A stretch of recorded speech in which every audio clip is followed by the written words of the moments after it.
سيدنا محمد وعلى آل بيته الطيبين الطاهرين وصحبه المنتجبين. يتساءل أهلنا اليوم في الديرة بعد أحداث صباح الناصر وما تم على أثر المسيرات الغير مرخصة، أين دور النواب؟ أين نحن مما حدث من غوغائية وشغب؟ أنا أقول النواب دورهم واضح. النواب كانوا في جلسة استماع طالت لمدة 6 ساعات مع معالي نائب رئيس الوزراء وزير الداخلية، وأصدرنا العديد من التوصيات وأمهلنا الوزير مدة 3 أشهر، وسوف نعقد جلسة أخرى في يوم 4/4/2013 أي بعد 3 شهور.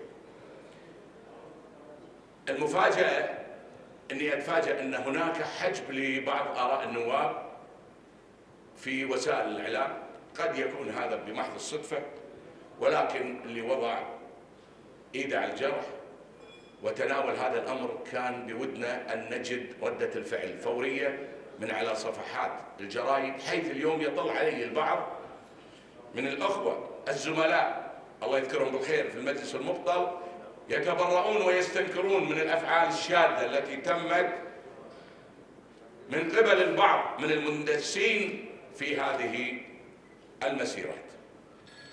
أنا أقول أنتم الداعون والداعمون والمحرضون لأبنائنا اللي في هذه المسيرات، فلا يستقيم أن نقرأ اليوم وبالمانشيتات وصوركم على الصفحات الأولى من أنكم تتبرؤون كعادتكم تزجون بهالشباب، وبالتالي الشباب يرتكب أفعال تشكل جرائم يعاقب عليها القانون ويساقون إلى المحاكم وأنتم تتبرؤون. مو صحيح. اليوم الدستور كفى للمواطنين والمقيمين الحق في إبداء الرأي. ما شاء الله الدستور أعطانا الحق الشاسع والباب الواسع فتح لنا إياه لأن نبدي آرائنا وأن نقول ما يخالف صدورنا ونعبر عن هذا الرأي في اجتماعات خاصة لا يحق للأمن حضورها، أو اجتماعات عامة ومواكب وتجمعات مباحة ولكنها وفقا للشروط والأوضاع التي يبينها القانون، وهذا يتماشى والعهد الدولي الخاص بالحقوق المدنية والسياسية والإعلان العالمي لحقوق الإنسان شريطة أن تكون وسائل الاجتماع وأغراضه وأهدافه مشروعة وسلمية ولا تتنافى الآداب.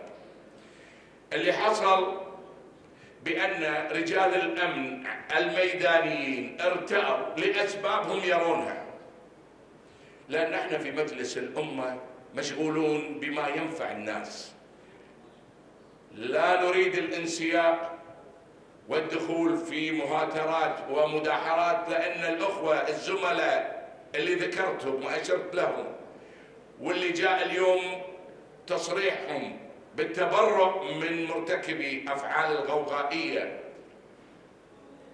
هذيلا لا شأن لنا بهم، لأن احنا مشغولين باللجان في الجلسات العامة بنقدم للمجتمع شيء ينفع الناس، ولهذا نحن نتجاهلهم.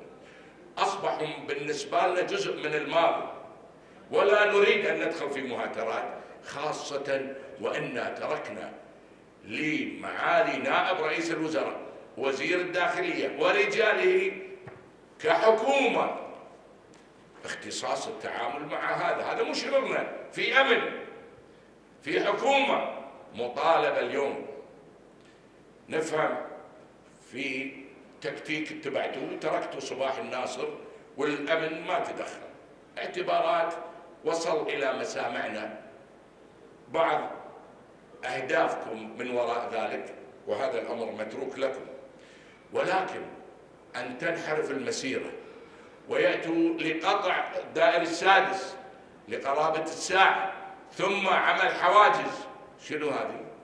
والتدقيق بهويات ومقنعين، هذا ما كنا نخشاه، هذا ما نحذر منه.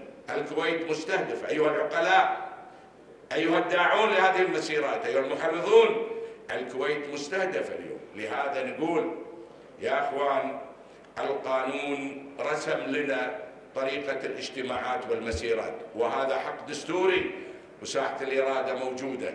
دخلتوا صباح الناصر، لما تركوكم جئتم أنتم حيث رجال الأمن، جئتم أنتم حيث مخالفة القانون، حيث منع الآخرين من ممارسة حريتهم بالانتقال واستخدام الطريق العام لقطع الطريق وارتكاب أفعال تعتبر جرائم يعاقب عليها القانون، وأنتم مقنعون. والتكسير أنا أقولها، المقنعين ذولا مو من أهل الكويت، هذيلا مدسوسين، واللي دازهم يبي يخلق مشاكل بالكويت.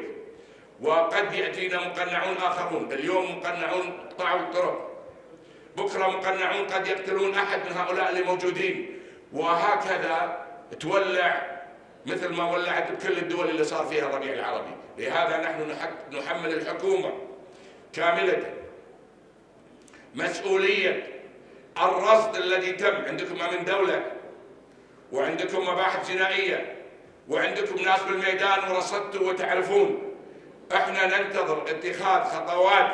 اليوم كل واحد كان محرضا يروح يحط راسه بالبيت وينام، او قطع طريق، او ارتكب افعال وجرائم يعاقب عليها القانون، ولا ابوي ما يقدر الا على امي. اشوف اكو ناس بكل سلميه يجون يمارسون حق انساني، اشوفكم تروحون وتتصدون وتستخدمون العنف، وهني تسكتون عنهم. خلوهم صباح الناصر، خلونا نشوف ايش بيسوون. تركتوهم وقفتوا برا صباح الناصر، جوكم لغايه عندكم. ايش ننتظر من الحكومه؟ ان تسكت حتى ياتي هؤلاء الى بيوتنا؟ وبالتالي نحن ننتظر هذا الموقف، والا هذه ستكون لنا معها موقف. هذه ومن الامور اللي اعطينا فيها مهله للوزير ان ننتظر حتى 3 شهور. ال3 شهور حطينا عده توصيات، اما استتباب الامن والامان في الكويت هذه مسؤوليه فوريه واجبه على وزاره الداخليه واجهزه الامن المختصه وعلى الحكومه متضامنه. شكرا لحضراتكم.